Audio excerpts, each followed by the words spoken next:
Naam, uhali gani mfuatiliaji wa Moka TV au 360 on air. Matumaini uko mzima kabisa wa afya.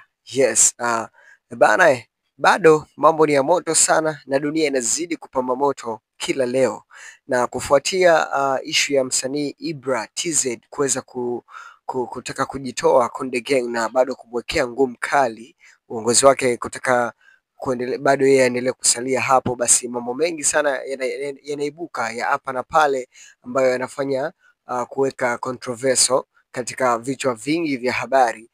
Basi bwana, msanii Diamond Platnumz ameibuka na kuweza kuposti wimbo wa Ibra TZ ambao una trend sana kwa hivi sasa, unaitwa kukopi na kupesti, na wimbo huu unaonyesha kama ni staili fulani hivi ya kuweza kupiga madongo au kuweza kudedicate baadhi ya vitu, kwamba huyu mtu anafanya vitu kama hivi ndio maana anafanikiwa, na yeye Diamond ameweza kuweka huo kipande cha huo wimbo katika posti zake za Instagram na kuweza kuzua maneno mengi sana. Msanii Harmonize amekuja juu na kuweza kumwambia maneno Diamond Platnumz kufuatia hiyo posti yake.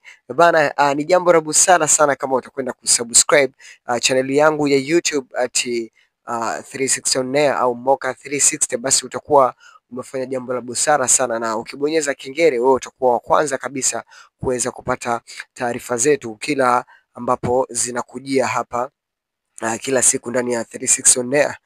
Basi bwana, mapya yameibuka baada ya msanii Diamond Platnumz kuweza kuposti picha zake katika ukurasa wake wa Instagram. Basi msanii Harmonize akamjia juu na kuona kama vile ni shobo fulani analeta baada ya kuona yeye Ibra anakosea kwake, basi na yeye kama anachukua nafasi namna fulani hivi kuweza labda kumfanya jamaa pia aweze kuonekana mbaya. Basi bwana, Harmonize baada ya msanii Diamond Platnumz kuweza kuweka hizo post baada ya kufuatiwa na ugomvi mkubwa ambao unaendelea kati yake yeye pamoja na Ibra TZ ambaye ni msanii wake wa Konde Gang. Kwa mujibu wa mikataba inaonyesha kwamba bado Ibra TZ ni msanii wa Konde Gang na kuna mvutano ambao unaendelea, na isitoshe, by the way, Ibra TZ leo ameamua kuitwa Basata, pia Harmonize naye ameitwa Basata, lakini kwa namna moja ama nyingine hakutokea hapo Basata, ametokea Ibra peke yake bila sababu ambazo zimeshindwa kujulikana ni namna gani ambayo mpaka imeshindikana yeye Harmonize kuweza kushindwa kutokea pale Basata. Lakini bwana, yeye Harmonize akaweza kuchukua post ya Diamond Platnumz ambayo ameweka na kuweza kumtupia dongo au kumwambia baadhi ya maneno kwamba asiyekubali kupitwa sasa hilo, ili mradi uonekane kamchukua yeye dogo, hata umkatae vipi king'ang'a, kama hakulipwa milioni 600 vile, hapendi kabisa kaka mkubwa Swahili singa, ukichanganya na chaka tuchaka yake ya Tarime haikutrendi. Basi anaona kama hii pia ni sehemu ya yeye kuweza kutrendi bana. Hayo ni maneno ambayo ameandika bwana Harmonize, kama ni kupiga madongo fulani hivi kwa ambaye alikuwa basi wake wa zamani Diamond Platnumz, kwamba anamchana kwamba vipi brother, mbona unashubukia vitu vya watu namna moja ama nyingine, baada ya kuposti ule wimbo wa copy na kupesti. Yes, Harmonize ameona kama vile jamaa anakandamiza, aonekane namna gani ameweza kumsave Ibra baada ya kutoka kwake Konde Gang.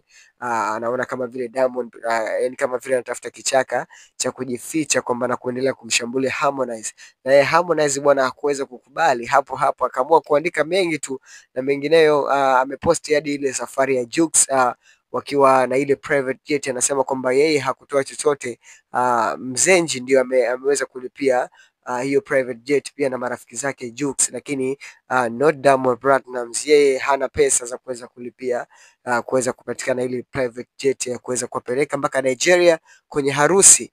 Basi bwana, mambo yameendelea kama hivyo, lakini hili sakata linaonekana linaendelea kuwa zito, kwa sababu hata hapo jana bwana, uongozi wa Konde Gang umeweza kutoa mikataba au kutoa taarifa za mkataba ni jinsi gani Ibra TZ anatakiwa kufanya. Yes, mkataba jinsi ambavyo unasema, lakini sio kukurupuka tu namna hiyo, na mimi nitaenda kukuwekea ushahidi wote hapo katika video inayofuata. Basi usiache kutufuatilia sisi 360 on air au Moka 360 kwa ajili ya updates nyingi mbalimbali. Karibu sana.